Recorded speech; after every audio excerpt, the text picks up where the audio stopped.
kind of give us the quick story on how you got into e-commerce, selling on Amazon. You know, we all start off somewhere, and I always kind of had the entrepreneur spirit in me. So I was a mobile repair guy for a while. Eventually, I went back to school and got my engineering degree, and kind of saw that as a roadblock. Eventually, like you can't grow with it. And then eventually, I saw some gurus on IG selling a private label. E-commerce is the greatest business opportunity of our generation. Welcome back to another episode of the Ecom Unlimited Podcast. It's your boy Kaj in the virtual studios with my co-host Josh. What's going on, everybody? And today we have on our friend Paulo. Paulo, thanks for making time and coming on with us, bro. Thanks for having me on, guys. I appreciate it. Yep. So let's just dive right into your background. Kind of give us the quick story on how you got into e-commerce, selling on Amazon. Yeah, great question. You know, we all start off somewhere, and I always kind of had the entrepreneur spirit in me. So I was a mobile repair guy for a while. I did some carpentry. I've done all kinds of like random jobs just to see where it would go, right? Eventually, I went back to school and got my engineering degree, and kind of saw that as a roadblock. Eventually, like you can't grow with it. You don't own your time, 8 hours a day. Maybe honestly it's like 10, 11 with traffic here in Boston. And then eventually I saw some gurus on IG selling a private label course that was super easy. You can do it. I bought that, and then the rest is history. So that's kind of how I started with Amazon, but I've always kind of did some kind of side hustle all the way up to Amazon. What year was that? 3 years ago, 2021. Okay, wow. So you got into the private label game a little late. Yeah. Okay, well let's talk about that. How did that go? Did you end up launching a product, or did you realize that you wanted to pivot before you launched the product? Yeah, so from when I bought the course to where I actually had the product in Amazon was about 9 months. So the whole process, trademark, how that is, the research, shipping. And by the time it reached Amazon, the keyword, because they sell keywords, right, was already saturated. Tons of Chinese sellers dropping the price. And I was like, that's it. I'm toast. So it was over before it began. So It was actually kind of funny that you mentioned that, because we just got a letter not too long ago in the mail saying that our trademark is going to expire soon unless we pay something. And I was like, well, I guess we don't really technically need this anymore. Or right now. So I thought that was funny that you brought that up. Yeah, because it's trademarks every 10 years. I forget how long it is. 5, 7. I forget what exactly. I forget what Something it is. one of those. I wouldn't know. Yeah. Okay, so you saw a person's course, paid for the course. Was that still valuable though? Like, because obviously it got you into Amazon, but was there other information you learned that like you're still applying in your business? Yeah, one of the things that this course had was what's her name? Mary Jo, forgot her last name, but basically she's like a mindset coach, and talking about letting go of like some lies you tell yourself and the values that are important to you. So I took a course a couple of times as part of that. That was really eye-opening, because sometimes we tell ourselves these stories in our head, or somebody told you something when you were young, they kind of stick around. So that helped me kind of like unlock a couple of new opportunities to grow in that was uncomfortable. And the other big thing with that was I learned definitely more of a beginner to intermediate kind of understanding of PPC and listing optimization and keyword research, how to use Helium 10 and those type of back-end things that a lot of people maybe in the OA and wholesale space don't have an advantage in. So I use that kind of stuff almost every day. I'm kind of always trying to improve listings, even though it may not be successful, but I try to always improve what I already have. And PPC is huge for me. So those are probably the two biggest factors from that course alone. Awesome. Yeah, I definitely want to talk about that more, but let's put a pin in that and then continue on your journey. So bought the private label course, try to launch a product, the niche tanked essentially, and then your next move was you wanted to go straight into wholesale, right? No, straight into whatever was next, which was actually ended up being online arbitrage. Okay. And I kind of just saw other people, right, post. It was Warner and Miles, right? And I looked at my wife. I'm like, hey, I just spent like $10,000, basically just it's a write-off, right? And there's this course for like $500 plus some other supplies. I can keep going, and it's another week I can keep going. I had the account, I had the LLC. Why not? And the rest is history. So that's kind of how I got into OA and stumbled upon wholesale a few months later. Got it. Okay. So I'm assuming you took like the FBA roadmap. Is that what it's called? Yes, that's what it's called. Yeah. So took that and then did online arbitrage just for a couple weeks and then immediately decided that wasn't for you? No, I did that for quite a while. I was successful in that. Okay. It was just my daughter was going to be born in February, and it just took a lot of time to source. I didn't have VAs. I wasn't there yet. And wholesale just kind of like, hey, I could spend $10,000, $7,000 with an email or a couple of clicks. Yeah, that's way better. So that's how I kind of stumbled upon wholesale. I just called the brands up. I'm like, hey, can I buy this from you? And they said yes. So it's kind of easy in the beginning. It's not as simple as it seems, but it was simple for me. So I'll take it. So you think that wholesale sourcing is easier than OA sourcing? Is that what you're kind of saying? At that time, it seemed that way because I swear, the first call I made to this brand, they're like, yeah. I'm like, if I buy in volume, can you give me a discount? Because they taught us that in the private label course and how to negotiate with Chinese vendors. And it worked firsthand. And I was like, perfect, I'm really profitable. I spent all my money because I didn't have a ton of capital right at the beginning. So I'm like, this is easy. Let me do more of this. And I did. Gotcha. Do you still sell that product today, or has that product started to decrease at all in terms of like profitability? I ended up doing bundles. So I do have one bundle that probably will go away. So I made it a bundle to kind of separate myself from the original listings when they tanked. And then the other ones was a map issue. The brand they can't control their distribution really well, and map wasn't being followed. So, it's one or the other over there. So I decided to move on. Okay, cool. Yeah, I mean, that's definitely a thing in wholesale too. Products always have life cycles, usually in wholesale, that can be a little bit longer than OA, which is nice because sometimes you can get a couple more buys in before the listing, completely goes unprofitable, or somebody else comes in and kind of takes the way of the listing if, they have map pricing issues and all that kind of stuff. So that's very interesting. And speaking of map, it just happened again. Another brand, they said they wanted to sue me or pursue a lawsuit, through emails after 1 year of reaching out to me. So I finally just kind of like, okay, I'll put map pricing on, sell out, and move on. So happens often. Sometimes. And like I said, the life cycle, right, Josh? Just keep going to the next product, the next listing. Yeah, it's actually funny that came up because I had a call with a brand owner earlier today going over map pricing for their listings because their map policy was not very clear. I think we were both confused as to what was going on, but we got that cleared up. So definitely something that is important to brands. Going back to OA, how long did you do OA, and what was your biggest month just OA before you started doing wholesale? My biggest month probably was that first December of 2022. I'm trying to think the number. It's probably like around 50 to 60K. And it's basically, 3 or 4 products worked really well, and I just bought more of it until they ran out of stock or they came into stock. In-stock notifiers, I used whatever I could and just kept buying. So FBM, a lot of FBM, it was great. So OA was good. It was more work up front because it was just me, but it was awesome. It's exciting, you're making money and you expect to do even better. Yeah, absolutely love that. What other methods were you using when you were doing OA to kind of like make sure you were getting the best price possible, or was it still kind of at a point where you could just buy right off the website without needing coupons, discounted gift cards, and any of that stuff?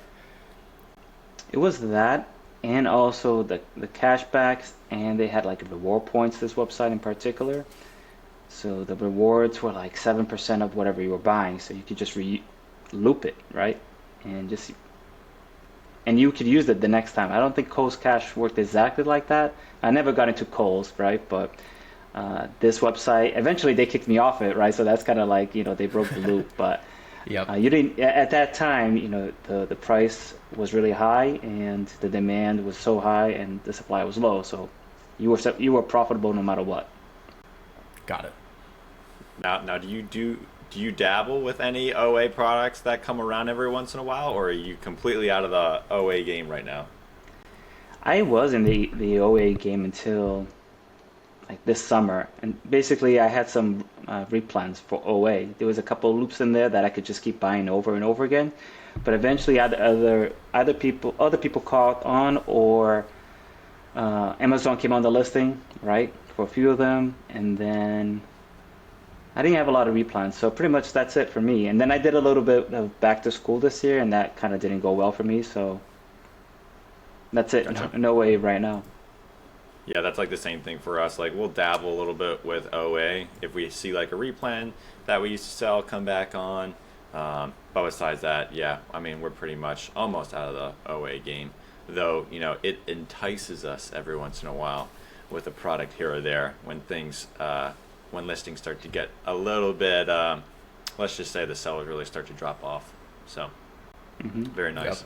Yep. Yeah, one product in particular, Josh, that we just hopped back on. I would say probably one of our better OA products over the last 3 years. Just came right back. $8 buy cost, $8 profit. Sells a couple hundred. You just can't say no. Yeah, you can't say no. Get that Be Frugal on top.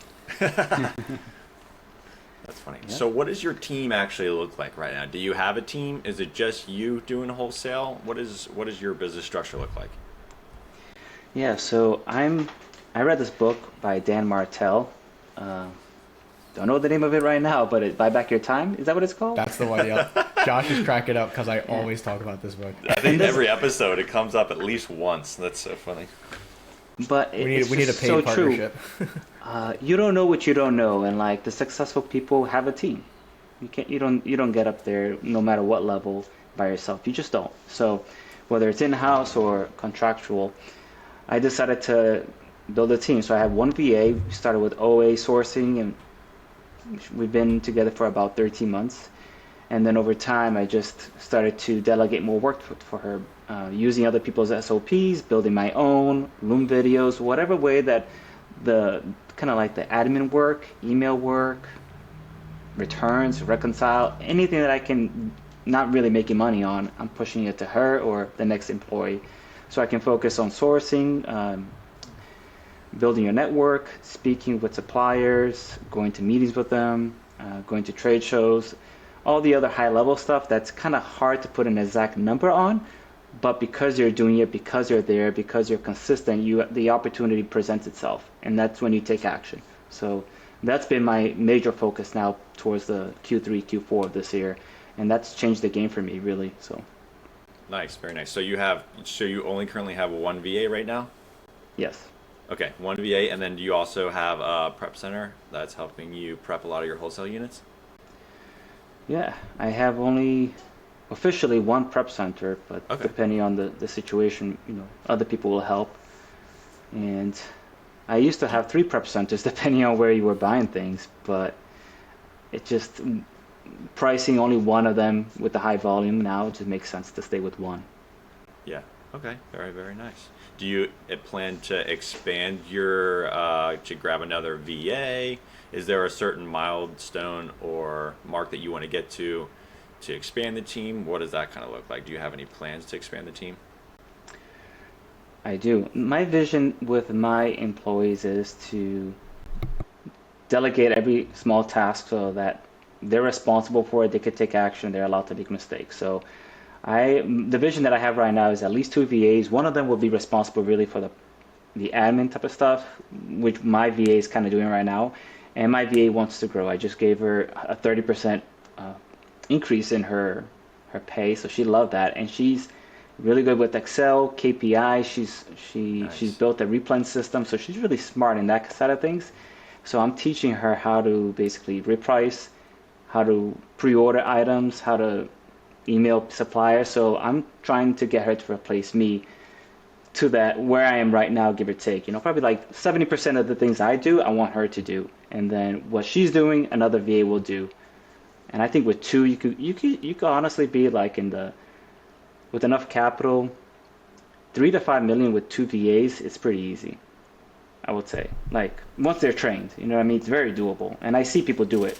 So. Absolutely. Yeah. Yeah, I agree with that. Especially the wholesale game. In the OA game, it can kind of get a little crazy with the amount of products and the reconciles and the replens and having all your spreadsheets with what websites you're going to and stuff. But once you kind of nail down, a good wholesale distributor, I mean, you kind of hit the nail right on the head there. I mean, you could build out a $3 to $5 million, Amazon business with just two VAs. Pretty easily, and just have a little bit more time to yourself as well to work on other things that you want to work on. So that's really awesome. Now talk to us. Are you buying mostly from distributors, or are you going right to brands? And what kind of sizing of like POs are you looking at right now? It's changed so much this year, and right now I'm not working directly with brands. I'm working with just distributors and also group buys. I mean, making better buys with group buys.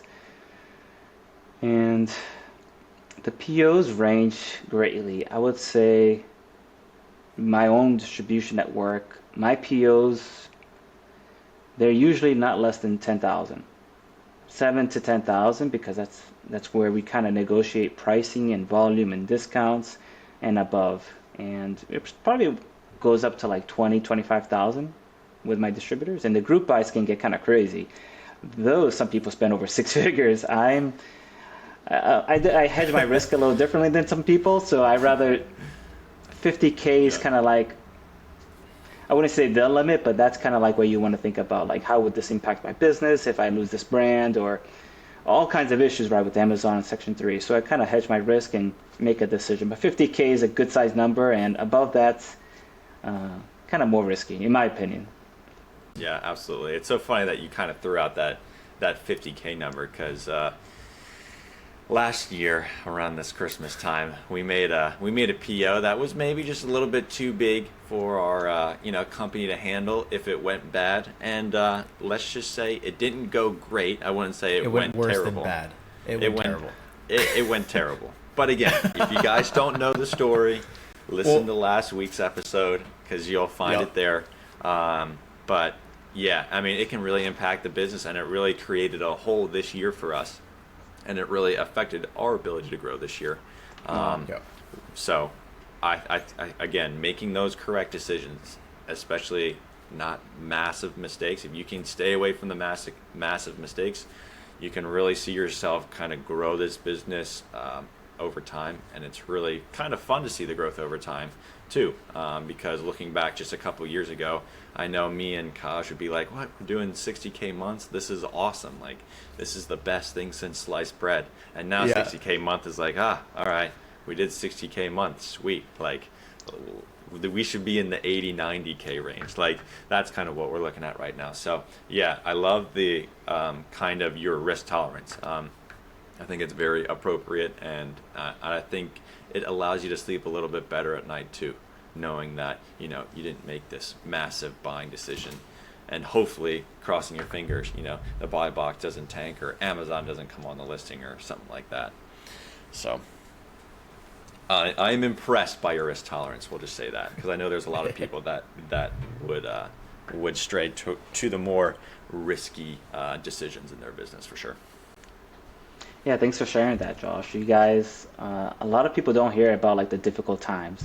A lot of people sometimes don't share. They think everything's a ride up, and it's truly not. And that's the entrepreneur lifestyle. It's up and down. Sometimes it's a bigger dip. Sometimes it's a nicer tip or peak.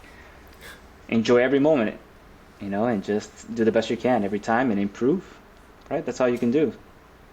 Absolutely. 100%. So, kind of sticking with the number theme there, because I know you said you have a full-time job as well, right? Yes, I do. So do you currently take a draw from the business? Are you in a place right now where you're just reinvesting all profit to be able to buy more inventory? And in conjunction with that, I guess the second part of the question, have you taken on outside capital or leveraged debt to help buy inventory and scale over the last year? All of the above at some point. In the beginning, I was just scaling, so I took money from my Roth IRA. In hindsight, who knows how that's going to be, but put money into the business. I took personal money from some stocks I had, and I kept putting everything back into the business. And then reading books and Profits First was one of them. And it's kind of like, what if something what if it all disappears one day? And kind of reality sets in for some people, right? With Section 3s and other issues, right? That you kind of jeopardizes your business. So I started taking some money out in the form of like cash back from credit cards. Send that to my personal and keep it. I also have a delivery vehicle that I can depreciate, and I do most of my deliveries like UPS, Staples, drop it off, things like that. So I can depreciate the vehicle and expense some portions of it. And then, a home office deduction. So a couple of things that I take away from the business. And do I pay myself? Really? Yes, but it's very sporadic. I wouldn't say it's, other than the S Corp, kind of like W-2 payroll, you got to take care for yourself. I don't spend a ton on myself because I still am I want to grow the business using other people's money and my money and trying to find a balance that I'm comfortable with. So that's where I'm at today, but I've done everything else, to get to this point. And that works best for me and my family. Really, that's my personal choice. Nice. Do you have a goal with the business to go full time into it, or is it something that you see as being complementary to your day job career? I think I want to leave my career for sure. Now, leave everything up to I was Amazon. just about to say, if we need to cut this out, if your boss is listening, let us know. Nobody at my job knows, and if they find out, we'll see what happens. It's not like I do anything bad, you know what I mean? But it's just kind of like, I don't know the people, right? So I do want to leave my job, and Amazon's a great way to, replace that money and buy my time back. But Amazon's kind of crazy with brands in particular. And I was in beauty a little bit, and basically beauty feels like it's being shut down right now. Tons of brands just coming in, or transparency codes, Amazon, whatever. So it's kind of like you need to build a relationship with these brands or a distributor, LOA. You kind of need to find security in those type of documents, like the legal side of things. And that's becoming more important for Amazon. And eventually I think it's going to reach Walmart too, right? Because they're a pretty large marketplace. So I think Amazon's part of my future. I wouldn't say it's 100% for the 5 to 10 year range. I think I need to have some kind of other investment or side hustle, right? Whatever it may be, consulting. I do a little bit of consulting now. There's other opportunities in this space, right? You never know where you're going to be in 6 months to a year, like truly. So the doors are open, and I would love to see continued growth. Okay, love to see that. Josh, were there any other questions on the finance side of things that you had? No, not right now. Okay. I wanted to jump back into wholesale. Josh did ask you briefly about like your distributor / brand revenue split, and I wanted to transition back to that because you had said in the beginning of the podcast that you are still doing some listing improvement and doing some PPC. So I was expecting you to say that you are working directly with some brands. So the multifaceted question. So one, with the distributors that you're working with, are you just submitting changes from the listing just from your account? Are you communicating with those brands? And two, do you have plans to start working directly with brands, maybe as like an exclusive partner? I want to work with brands, whether it's exclusive or at least have an agreement in place, right? That's kind of with good quality control and the distribution side of things. It's not just like, hey, let's put this together and we'll take care of your brand, whatever. I think you need to solve the brand's problems, right? So it's more convoluted than just like working with a brand. There's more to it. The PPC side of things, keywords, whatever. When it comes to PPC right now, other than like my own brand, I really focus on good auto campaigns. And I have tried some more like broad campaigns with certain brands that I was more heavy on to just, in my opinion, I get a higher percentage of buy box share if I'm at the buy box price, give or take, because I run PPC. And PPC is really, there's no true way to like say that that's why I get more share, but especially in the group buys where where we buy very similar amounts.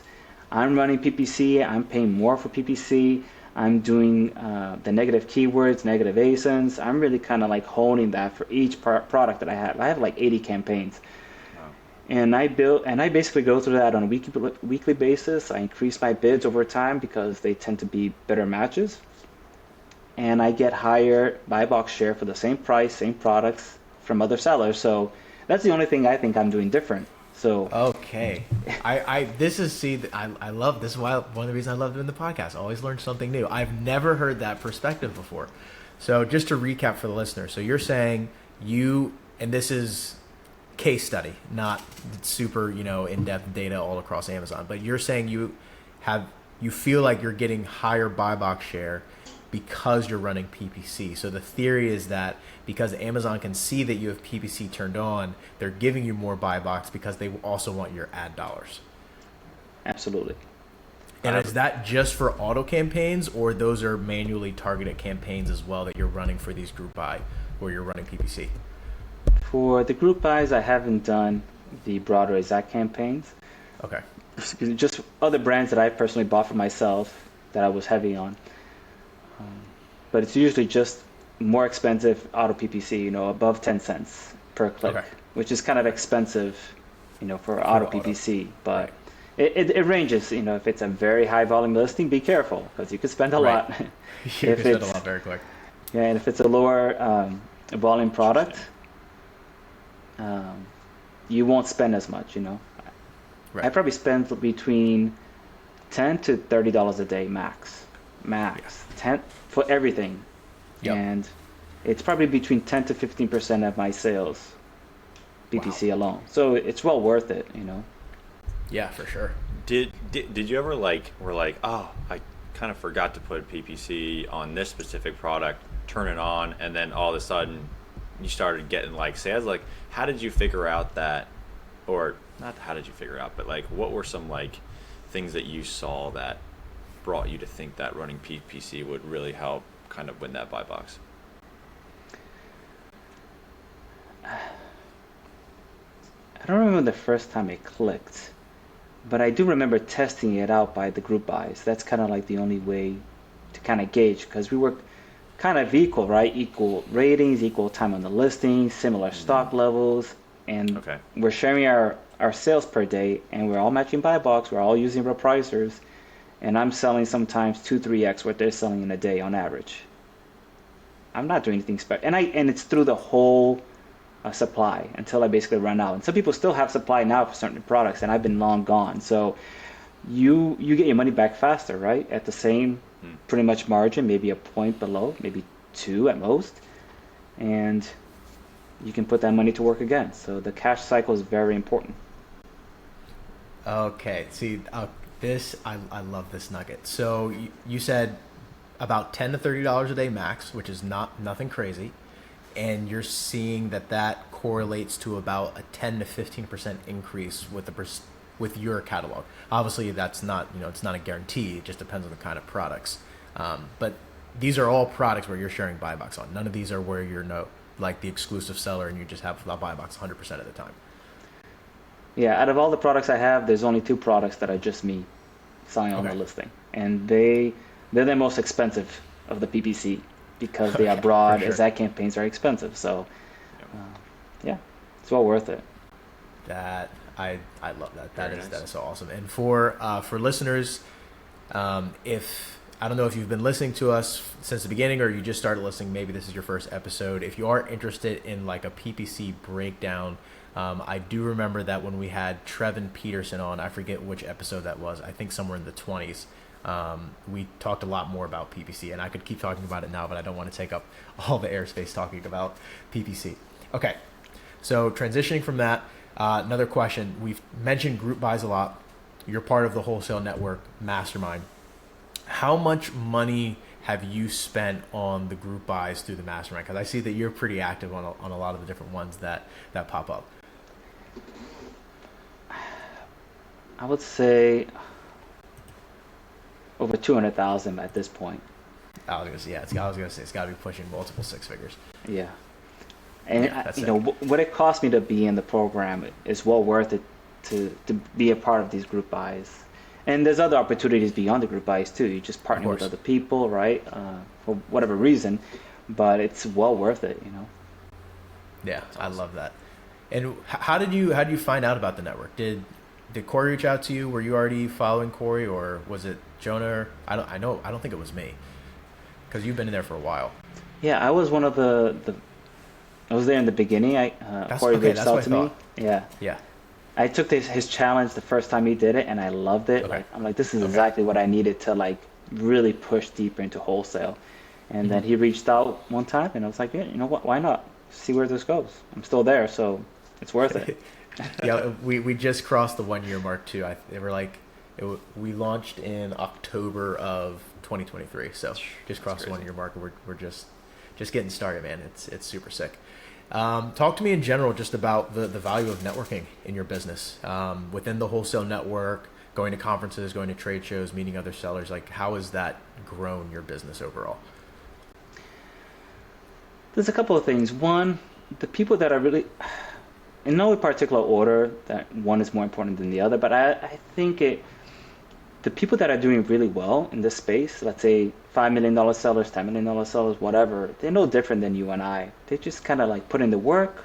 Maybe they have a couple extra resources, but really they're just putting in the work day after day, week after week, year after year. And if they can do it, I can do it too. So that's a huge takeaway from being in space. Two, the group buys tend to come naturally. Just some opportunities are hard to get into without having enough capital, and that's where the opportunity comes. You know, a couple people that you trust come together, there's an opportunity there.